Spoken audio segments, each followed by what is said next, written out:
Terima kasih buat waktu yang Kau berikan kepada kami, ya Tuhan. Biarlah Engkau terus mengingatkan kami, Yesus sebagai anak domba Allah, yang kami sembah, yang kami layani, yang sudah menghapus seluruh dosa-dosa kami. Terima kasih ya Tuhan buat kasih setiamu. Dan kalau sebentar kami akan diberkati, dikuatkan oleh kebenaran firman-Mu. Tuhan menolong, supaya pelayanan kami, hamba-hamba-Mu, boleh semakin diteguhkan oleh Tuhan. Bahwa kami melayani Tuhan yang hidup.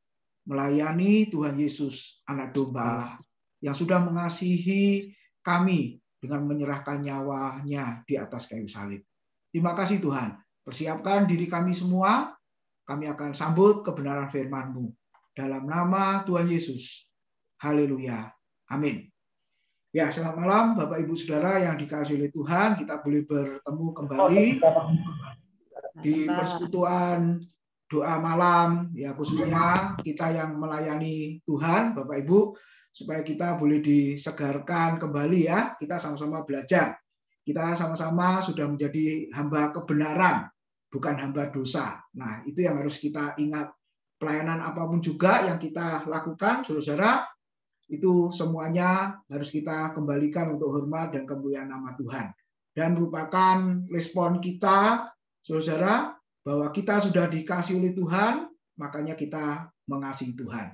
Nah, hari ini saya mau menyampaikan firman Tuhan di dalam kitab 2 Samuel, Bapak Ibu. 2 Samuel pasal 6 ayat 1 sampai dengan ayat yang ke-9. Nah, saya beri judul di situ, Allah dibela tapi marah. Nah, coba kita baca dulu ayatnya, 2 Samuel 6 ayat 1 sampai dengan ayat yang ke-9, saudara-saudara. Yang berbunyi demikian, Daud mengumpulkan pula semua orang pilihan antara orang Israel, 30.000 orang banyaknya. Kemudian bersiaplah Daud, lalu berjalan dari Baale Yehuda dengan seluruh rakyat yang menyertainya untuk mengangkut dari sana tabut Allah, atau peti perjanjian yang disebut dengan nama Tuhan semesta alam yang bertahta di atas kerubim. Mereka menaikkan tabut Allah itu ke dalam kereta yang baru setelah mengangkatnya dari rumah Abinadab yang di atas bukit. Lalu Usa dan Ahyo, anak-anak Abinadab, mengantarkan kereta itu. Ayat 4, perhatikan. Usa berjalan di samping tabut Allah itu, sedang Ahyo berjalan di depan tabut itu. Daud dan seluruh Israel menari-nari di hadapan Tuhan dengan sekuat tenaga, diiringi nyanyian, kecapi, gambus, rebana, kelentung, dan ceracap. Ayat 6, ketika mereka sampai ke tempat pengirikan Nakon, maka Usa mengulurkan tangannya kepada tabut Allah itu, lalu memegangnya karena lembu-lembu itu tergelincir. Ayat 7, perhatikan. Maka bangkitlah murka Tuhan terhadap Usa, lalu Allah membunuh dia di sana karena keteledorannya itu. Ia mati di sana dekat tabut Allah itu. Daud menjadi marah karena Tuhan telah menyambar Usa demikian hebatnya. Maka tempat itu disebut orang Peres Usa sampai sekarang. Pada waktu itu Daud menjadi takut kepada Tuhan, lalu katanya, bagaimana tabut Tuhan itu dapat sampai kepadaku? Amin. Saudara, kita perhatikan di dalam Alkitab beberapa kali ya disebut, terutama di dalam Perjanjian Lama, Allah itu marah, saudara. Kalau Allah marah, Allah murka, habislah Sodom dan Gomora. Dia marah, lalu penduduk Sodom dan Gomora habis. Sebelum itu zaman Nuh, Allah marah, Allah murka kepada orang-orang zaman Adam, saudara, yang hidup bertindak jahat, ya, hatinya dikatakan membuahkan kejahatan semata-mata, pikirannya selalu timbul yang jahat, lalu akhirnya Allah marah. Bukan tidak ada peringatan yang diberikan, selalu ada peringatan yang diberikan, tapi peringatan yang diberikan selalu diabaikan oleh mereka. Lalu di bagian yang lain, saudara, beberapa hal khususnya kitab Taurat, kita mendapati ketika Allah marah, Allah murka, maka yang dimurkai oleh Allah pastilah mati. Nah, Bapak Ibu, dari ayat yang kita baca ini tadi ya, mengapa Allah itu marah, saudara-saudara? Nah, kita kembali di dalam ayat yang ke-7 tadi dikatakan, maka bangkitlah murka Tuhan terhadap Usa, Lalu Allah membunuh dia di sana karena ketedorannya itu. Ia mati di sana dekat tabut Allah. Kalau Bapak Ibu renungkan, ya, bukankah Usa dan Ahio tadi, saudara yang ada di samping lembu kereta itu tadi, di depan dan di sampingnya. Lalu untuk apa, saudara? Pikiran kita kan selalu memikirkan kalau lembu tergelincir tadi kata Alkitab, lalu tabut perjanjiannya kan bisa jatuh. Nah, sebelum jatuh, maka Usa mengulurkan tangannya lalu memegangnya. Bapak Ibu lihat. Nah, ketika dipegang harusnya kan menyelamatkan. Betul tidak? Harusnya dipuji. Kalau tidak ada Usa, apa yang terjadi? Tabut Allah bisa jatuh dan akhirnya hancur dan lain sebagainya. Tapi Alkitab berkata ayat yang ke-7, saudara, apa yang dilakukan Usa bukan kebenaran, tapi justru apa yang dilakukan Usa merupakan keteledorannya. Nah, mengapa kok sampai seperti itu, saudara? Nah, lihat di dalam bagian berikutnya. Nah, di situ saya tulis seolah-olah Usa pegang tabut.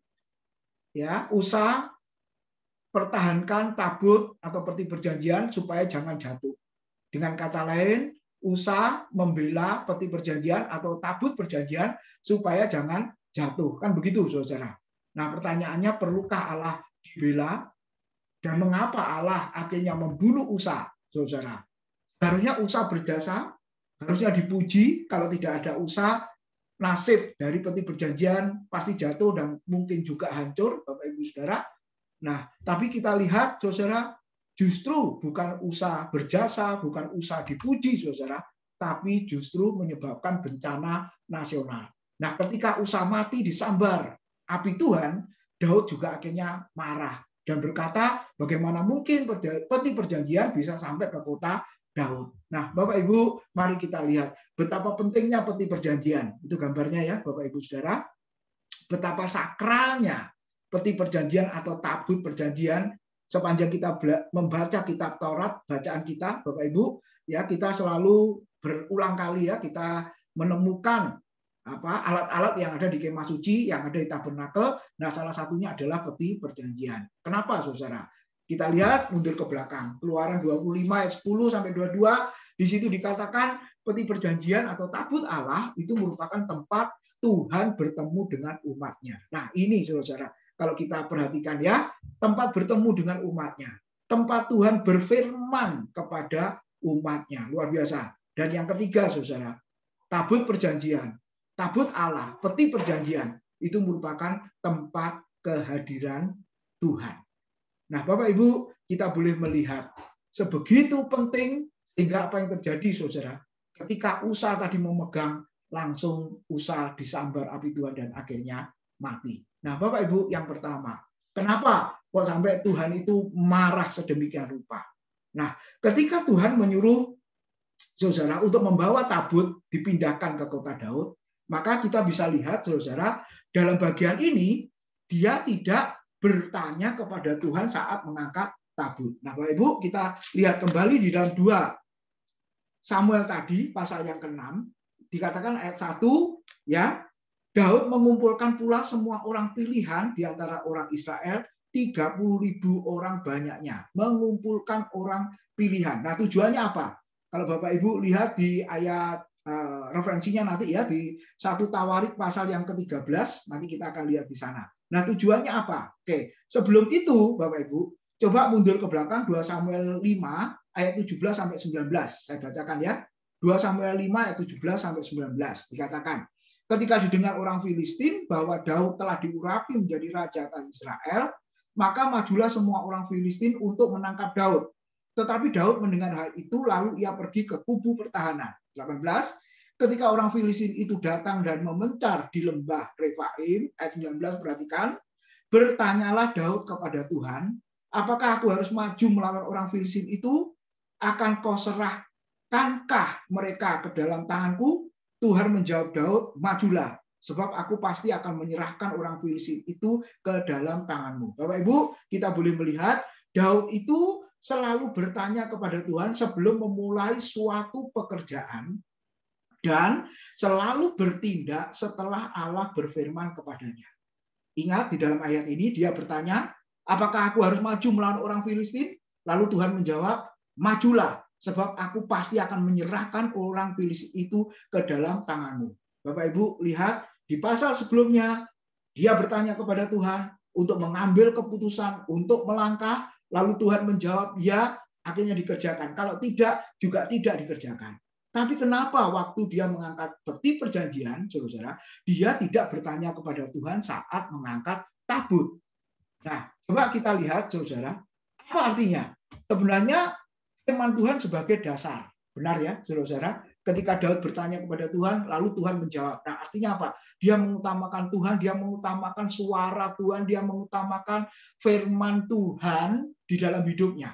Sama Bapak Ibu, bacaan kita sudah masuk ke kitab Yosua. Dari kitab Kejadian kita baca sampai sekarang. Nah, saya percaya, saya berharap Bapak Ibu, kita semua juga menjadikan firman Tuhan sebagai dasar kebenaran. Firman Tuhan sebagai penuntun hidup kita. Firman Tuhan sebagai hikmat bagi kita untuk kita melangkah, menjalani hari-hari kita yang penuh dengan kesulitan, yang penuh dengan pergumulan, Bapak Ibu. Dan tentunya firman Tuhan sebagai kekuatan dalam hidup kita. Nah, saya berharap semua jemaat boleh ikut ambil bagian program ini, semua membaca. Tetapi memang tidak semua, Bapak Ibu ya. Kira-kira 35-an yang membaca, yang lain belum membaca, Bapak Ibu. Nah, kita berharap semua bisa membaca. Memang Tuhan tidak bicara langsung audible kepada kita.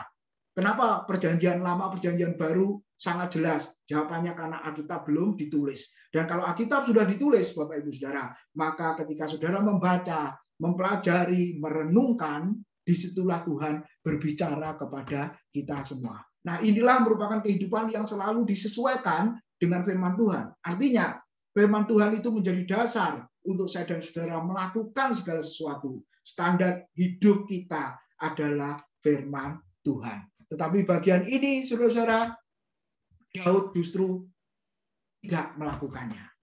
Tetapi sebaliknya, Daud tadi dikatakan mengumpulkan orang-orang pilihan. 1 Tawarik 13 ayat 1 dan 4 dikatakan, tetapi sebaliknya Daud berunding dengan pemimpin pasukan dan pemuka yang termasuk orang-orang hebat. Pertanyaannya, salahkah bertanya, konseling kepada orang-orang yang berkompeten di bidangnya, saudara? Jawabannya tidak. Tapi di dalam bagian ini, saudara, Daud mengandalkan pemimpin pasukan yang hebat, saudara, pemimpin atau pemuka-pemuka yang hebat, dan dia lupa, saudara, ada Tuhan yang lebih hebat dari semuanya itu.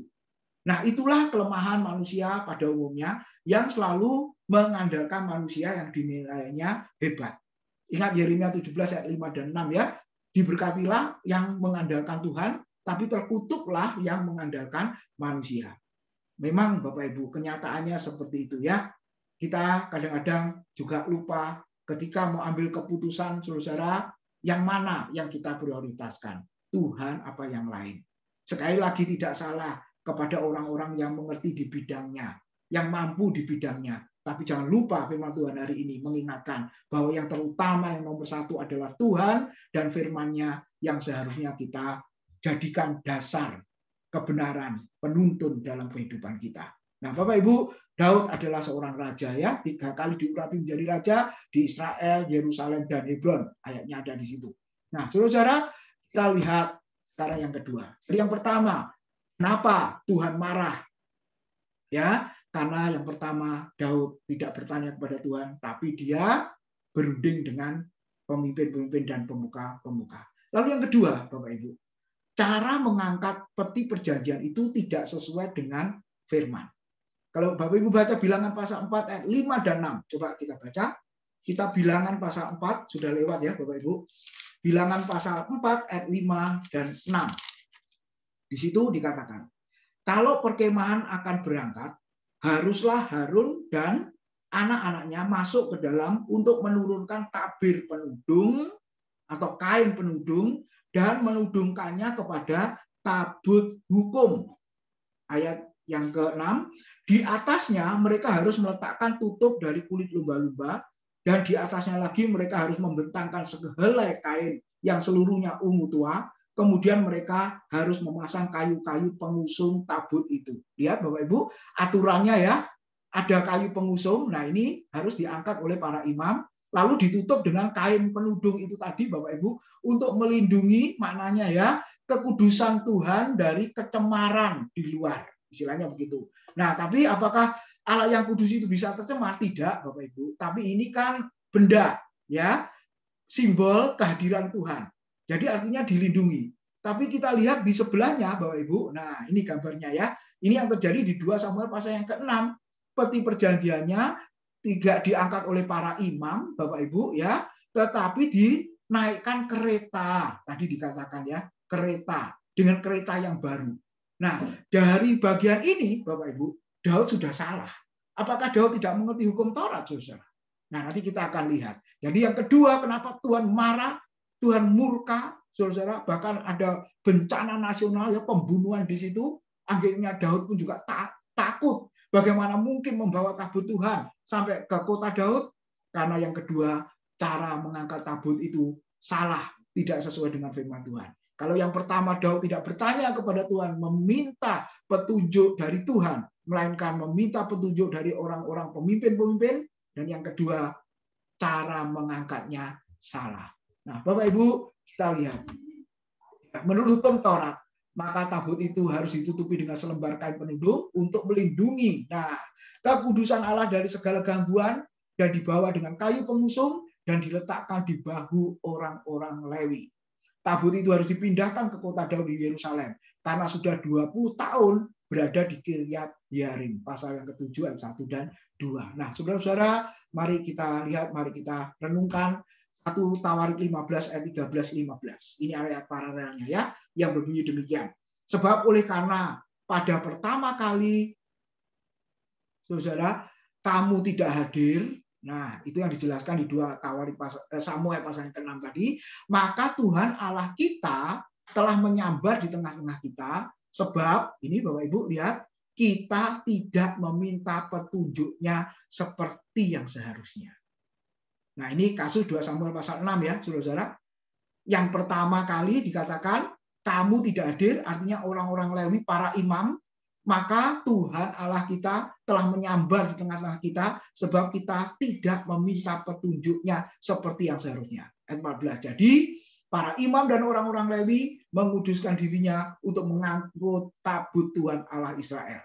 Kemudian Bani Lewi mengangkat tabut Allah itu dengan ganda pengusung di atas bahu mereka seperti yang diperintahkan Musa sesuai dengan firman Tuhan. Jadi Bapak Ibu, benar-benar cara mengangkatnya itu salah.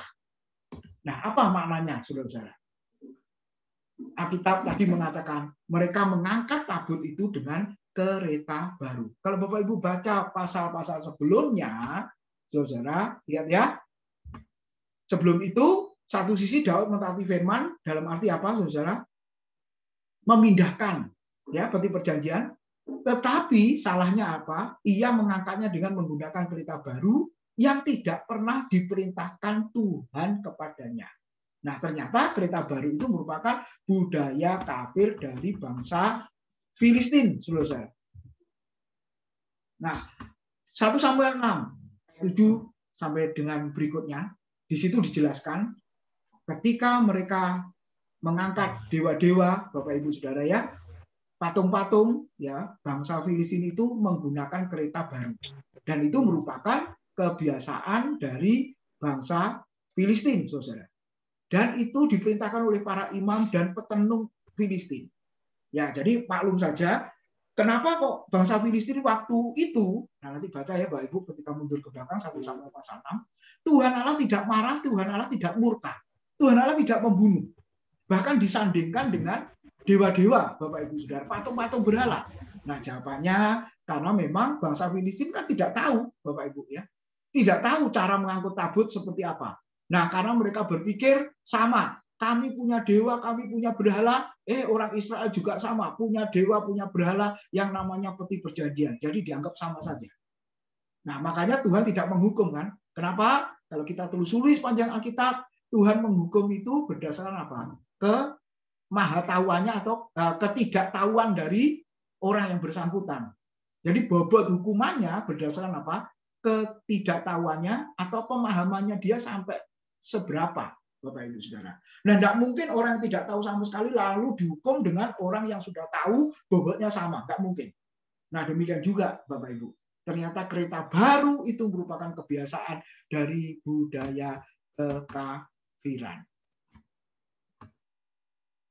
Nah, kita renungkan malam hari ini. Mungkin kita berkata kereta baru, perkara yang terbaik mungkin, ya, hal yang baik mungkin, atau istilahnya ini baru, ya. Tetapi Bapak Ibu, coba kita lihat perkara yang terbaik, bahkan yang baru atau yang terbaru belum tentu sesuai dengan firman Tuhan.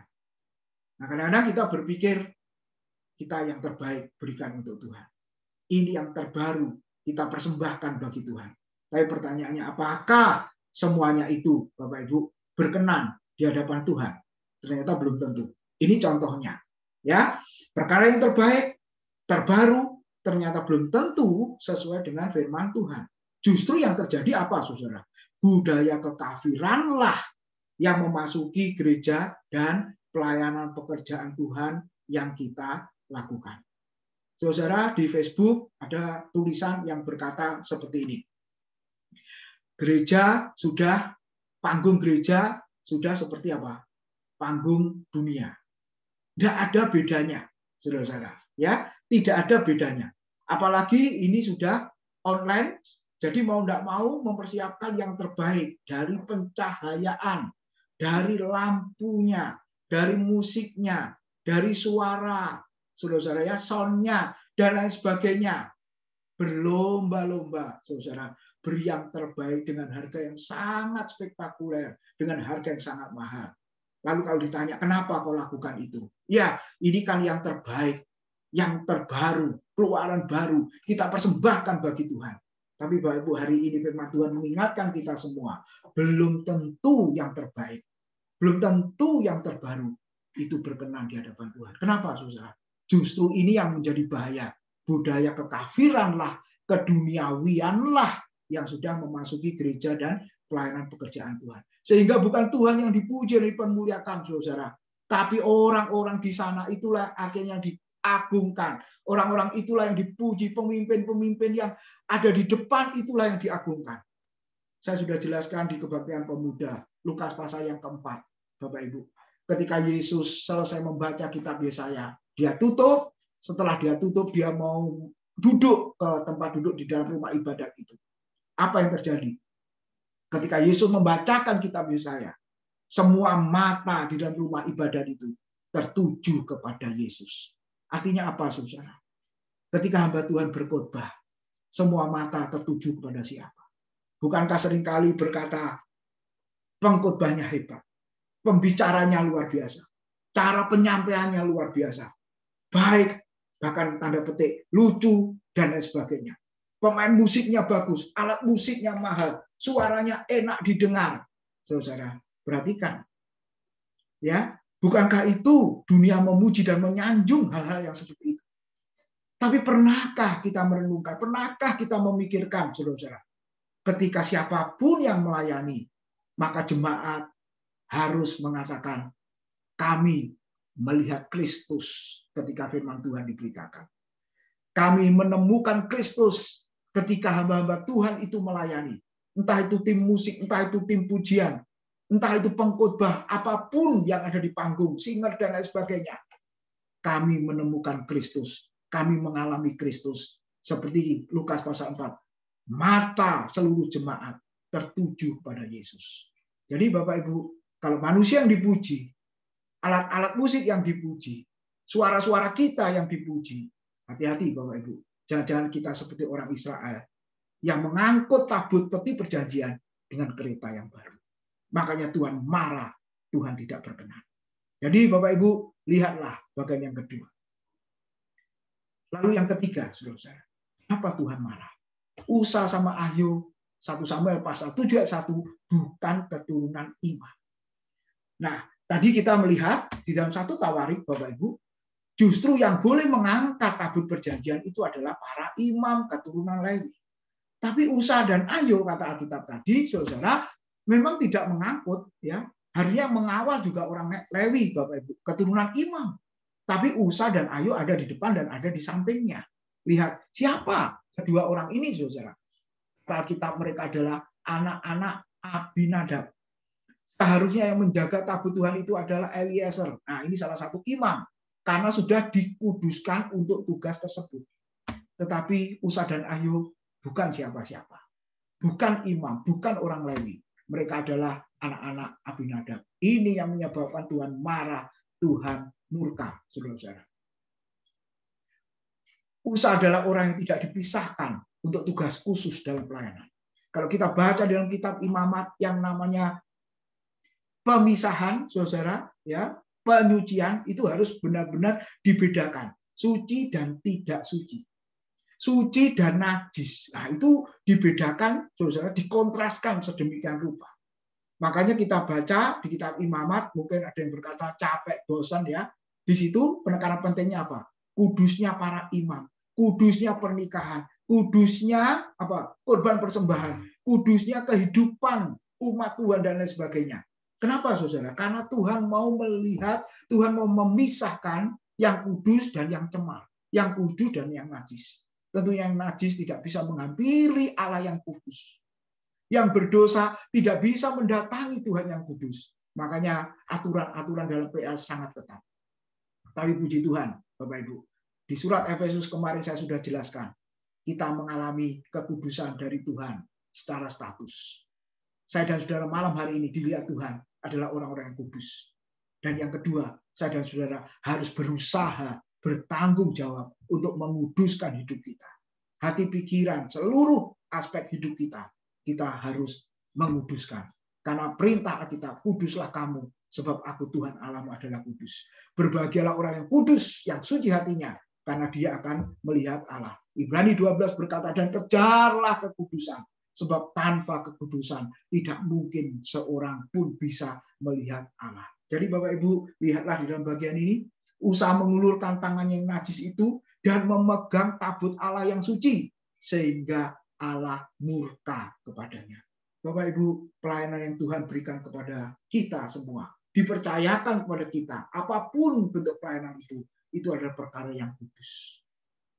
Jadi jangan sampai main-main dengan Allah yang kudus itu, saudara. Sebab kalau tidak, nanti kita juga akan mengalami nasib yang sama seperti Usa.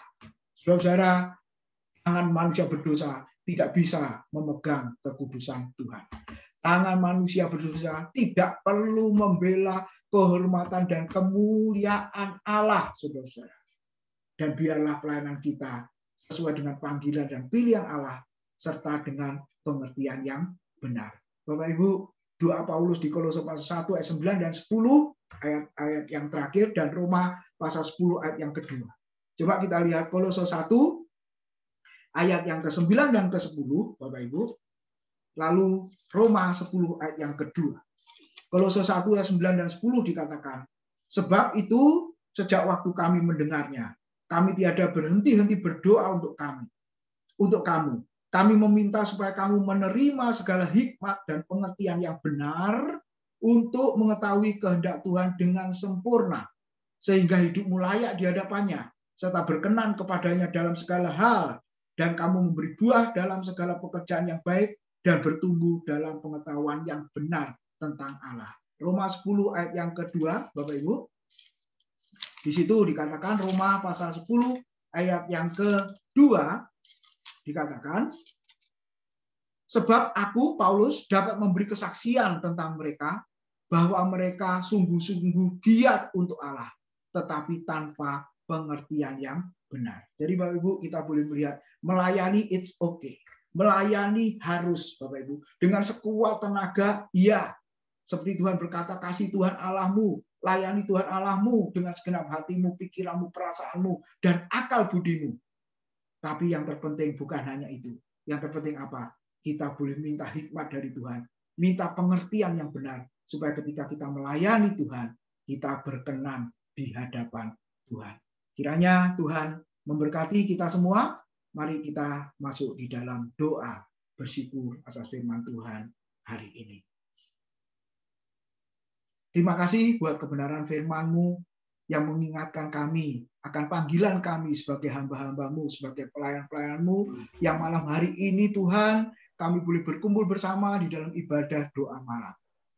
Kami mohon setiap pembacaan firman-Mu, setiap firman yang kami dengar melalui kelas-kelas pemahaman Alkitab, kami boleh dibawa semakin mengerti Tuhan, semakin mengerti apa artinya pelayanan, sehingga ketika kami melayani Tuhan, kami tidak mengalami nasib yang sama seperti Usa, ya Tuhan, tapi boleh menjadi hamba-Mu, menjadi anak-anak-Mu yang melayani Tuhan dengan gentar, karena Engkau Allah yang kudus, Engkau Allah yang suci, dan kami harus terus hidup dalam kekudusan dan kesucian yang Tuhan tuntut dalam hidup kami. Terima kasih ya Tuhan, Engkau memberkati saudara-saudara kami yang sudah hadir pada malam hari ini. Dalam nama Tuhan Yesus, kami sudah berdoa dan mengucap syukur. Haleluya.